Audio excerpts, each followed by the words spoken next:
গতদিন এই যে আমরা কোডটা লিখেছিলাম একটা ডিস্ট্রিক্টের কালেকশন, সেখানে বিভিন্ন ধরনের ডিস্ট্রিক্ট অ্যাড করেছিলাম।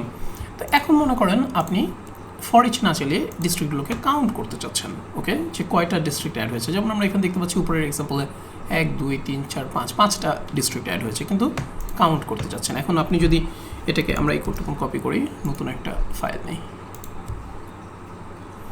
o21.php, alright. সো আমরা যদি এখন রান করি, আমরা এখন এটা দেখতে পাচ্ছি ফাইন। আমরা যদি এখন echo count ডিস্ট্রিক্টস দেই, তাহলে কি হবে? আমরা কি 5টা দেখতে পাবো? না, আমরা দেখতে পাবো না। কেন? কারণ আমরা এই যে দেখেন এখানে রান করতে গেলেই যে এই অবজেক্টটা কাউন্টেবল ইন্টারফেস ইমপ্লিমেন্ট করেনি এই ক্লাসটা, ঠিক আছে? এটা একটা কালেকশন, ঠিক আছে, কিন্তু একে যদি আমরা কাউন্ট করতে চাই তাহলে অবশ্যই আমাদের কাউন্টেবল নামে একটা ইন্টারফেস ইমপ্লিমেন্ট করতে হবে, ওকে? তো আমরা ঠিক আছে ওকে করি, ফাইন। আমাদেরকে একটা আমরা আইডিয়া পেলাম যে হ্যাঁ কাউন্টেবল একসাথে এরকম করে দুটো ইন্টারফেস ইমপ্লিমেন্ট করাই যায়, কোনো সমস্যা নেই। এবার রান করি। এবার কি বলছে? এর ভিতরে কাউন্ট নামে কোনো মেথড নাই, ঠিক আছে, ওকে ফাইন। তাহলে কি হবে? আমাদেরকে কাউন্ট নামে একটা মেথড অ্যাড করতে হবে। সেটা কীভাবে আমরা করব? এখানে লিখবো যে ফাংশন কাউন্ট। সেটা বেসিক্যালি কী রিটার্ন করবে? আমাদের যে কালেকশনে কতগুলো আইটেম আছে সেটা রিটার্ন করবে। সো আমরা এখানে রিটার্ন কাউন্ট দিস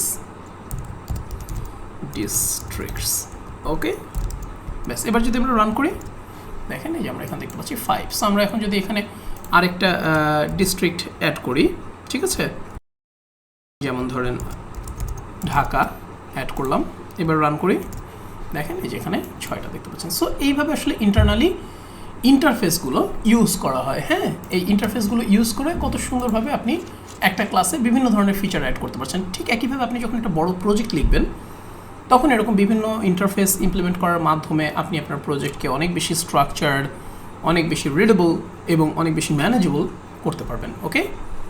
কারণ এই যে দেখেন এখানে আপনি কাউন্টটা ইউজ করছেন, অটোমেটিক্যালি বললো যে একটা অবজেক্টকে যদি আপনি কাউন্ট করতে চান তাহলে মাস্ট এটা কাউন্টেবল ইন্টারফেসটা ইমপ্লিমেন্ট করতে হবে। এই যে একটা এরর, এবং এটা যে আপনাকে ফোর্স করলো একটা সুন্দর ওয়েতে কোডটা লেখার, ঠিক আছে?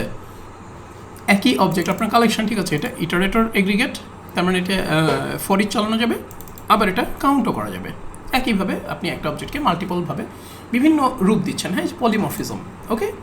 সো মাল্টিপল ইন্টারফেস তাকে দিচ্ছেন, মাল্টিপল রূপ তাকে দিচ্ছেন, একই অবজেক্ট বিভিন্নভাবে বিহেভ করছে, বিভিন্ন ফিচার অ্যাড করছে বিভিন্ন ইন্টারফেস ইমপ্লিমেন্ট করার মাধ্যমে। এই জিনিসগুলো আসলে ওওপির মানে রত্ন আর কি, ওওপির ফিচার। সো এগুলো যত আপনি আস্তে আস্তে বুঝতে পারবেন, তত আপনি মানে ওওপিতে মাস্টার হতে পারবেন, ওকে? আর পিএইচপিতে এরকম আরও অনেক ইন্টারফেস আছে, সবগুলো নিয়ে হয়তো আলোচনা করা যাবে না, তবে যেগুলো দরকার আমরা ডেফিনেটলি দেখিয়ে দেবো।